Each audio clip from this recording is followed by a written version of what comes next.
Hola mis hermanos, espero que se encuentren bien. El día de hoy, como un anexo del amor en la antigüedad, hablaremos de la forma en que los hebreos comprendían la prostitución. Quiero aclarar que este video no pretende ser una enseñanza moral ni un sermón sobre la Biblia, pues mi intención es únicamente hablar de dicho tópico desde una perspectiva más bien descriptiva y laica. En la antigüedad hubo muchas culturas que asimilaron la prostitución, particularmente femenina, como parte del entramado social. Pero los hebreos, al menos en la formalidad social, no son el caso. Y digo formalidad porque informalmente sí que asimilaron cosas de otras culturas, pero siempre reprendidos históricamente. Bueno, si hablamos de prostitución, encontramos varios pasajes bíblicos, particularmente del Antiguo Testamento, donde hablan de cómo los hebreos llegaron a practicar la prostitución. Si bien debemos partir del hecho de que la ley de Moisés prohibía la prostitución, dos ejemplos claros de legislación contra ella las encontraremos en Levíticos 19:29, donde dice: no contaminarás a tu hija haciéndola fornicar, para que no se prostituya la tierra y se llene de maldad. Y en Deuteronomio 23:17, no haya ramera entre las hijas de Israel. A esto hay que añadir que en la cultura hebrea no estaba proscrito el sacerdocio femenino, solamente los varones podían servir en el santuario dedicado al dios hebreo. Hay quienes apuntan esto como una clara muestra de exclusión a las mujeres para poder ejercer actividades espirituales, culturales e incluso económicas. Sin embargo, hay otros comentaristas que indican que en realidad el rechazo del sacerdocio femenino se debe a una correlación con las leyes contra la prostitución. En la cultura babilonia, entre otras, por ejemplo, sí que había un sacerdocio femenino, pero las sacerdotisas eran hieródulas, es decir, prostitutas sagradas, mujeres que servían en un templo y a su vez ofrecían servicios sexuales. En Israel esta práctica no estaba permitida, y por lo tanto se eximió a las mujeres de ejercer dicho oficio. La primera referencia directa que tenemos a la prostitución en el Antiguo Testamento es en Génesis 34. La historia es sobre Dina, la hija de Jacob, quien fue tomada por un príncipe quien tuvo relaciones con ella sin estar tan siquiera comprometidos. Para los hijos de Jacob, esta actitud fue como si hubiesen tratado a su hermana como una prostituta. Pese a que no hay un indicio contundente que indique que Dina fue forzada, posiblemente este haya sido el detonante del enojo de los hijos de Jacob, aunque también puede deberse a que el príncipe yació con Dina antes del matrimonio. Después volveremos a esta distinción. La segunda referencia que nos encontramos sobre la prostitución está en un relato bastante peculiar en Génesis capítulo 38.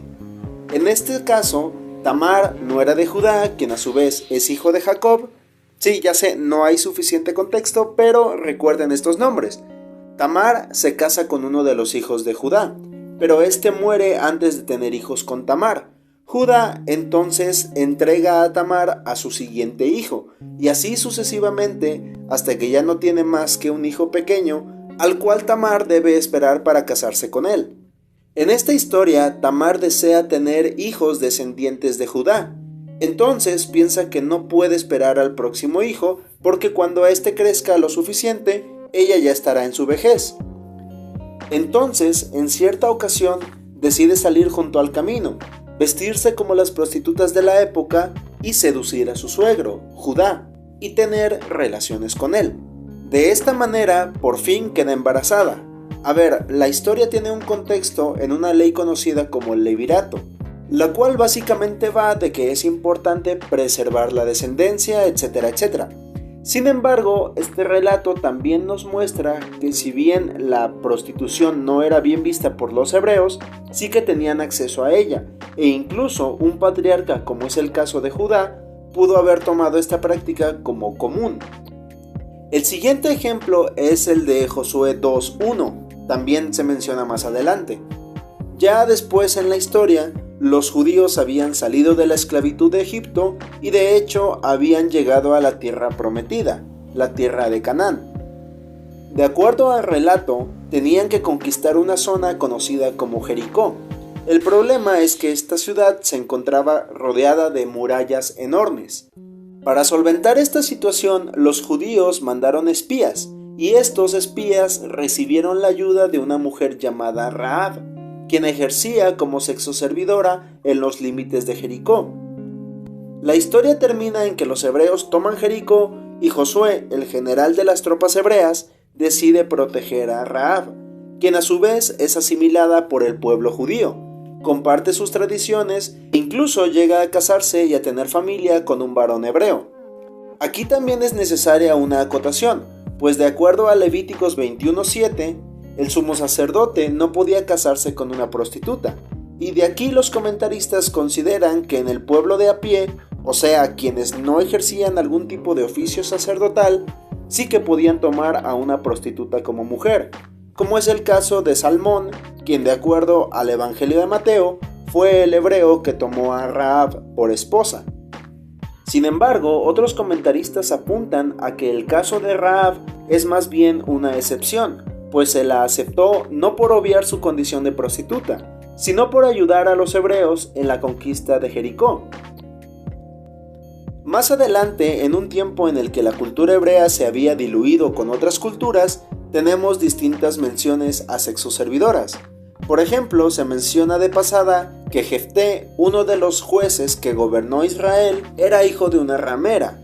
O también el caso de Sansón, quien quizá es más recordado por su fuerza y su cabellera. Bueno, pues Sansón también recibió el título de juez o gobernador de Israel, y sin embargo tenía una afición por las prostitutas de otras naciones. Quizá una de las escenas más recordadas en la cultura popular sobre Salomón es cuando dos mujeres se presentan ante él. Ambas presumen ser la madre de un bebé. Cada una de ellas le dice al rey que la otra le quiere robar a su hijo porque el propio murió. Entonces, Salomón, sabio como se dice, mandó a cortar al pobre niño a la mitad para que cada mujer tuviera una parte. Y bueno, a una de las mujeres le parece bien y la otra suelta en llanto. Ahí se descubre que la mujer que acepta el juicio del rey pues no era la madre, y la que no lo acepta y rompe a llorar es efectivamente la madre. Ese es el relato, pero entre medio se nos indica que ambas mujeres eran prostitutas. Aquí hay que preguntarnos, ¿acaso la ley de Moisés, presuntamente revelada por el mismo Dios hebreo, dejaba un vacío legal para la práctica de la prostitución? ¿O más bien Salomón tomaba las leyes del Pentateuco de forma más laica que sus antepasados? Existen indicios históricos que indican que en algún momento, contra las tradiciones legales de los hebreos, se practicó la prostitución sagrada, es decir, había sexoservidoras en el templo de Israel. Para finalizar estas menciones, señalaremos la ocasión en la que, de acuerdo al texto bíblico, el mismo Dios le ordenó a uno de sus profetas que tomara como mujer a una prostituta. Esta orden fue dada al profeta Oseas. En su libro homónimo, en Oseas 1:2, dice: «Dijo el Señor a Oseas, ve y tómate una mujer fornicaria e hijos de fornicación, porque la tierra fornica apartándose del Señor». Esta orden del Dios hebreo a uno de sus profetas es una demostración literal de una metáfora que compagina la prostitución con la idolatría o violación de la fidelidad al culto monoteísta en Israel. La petición no menciona explícitamente a una prostituta, pero la expresión mujer fornicaria está ligada a la idea de prostitución que tenían los hebreos.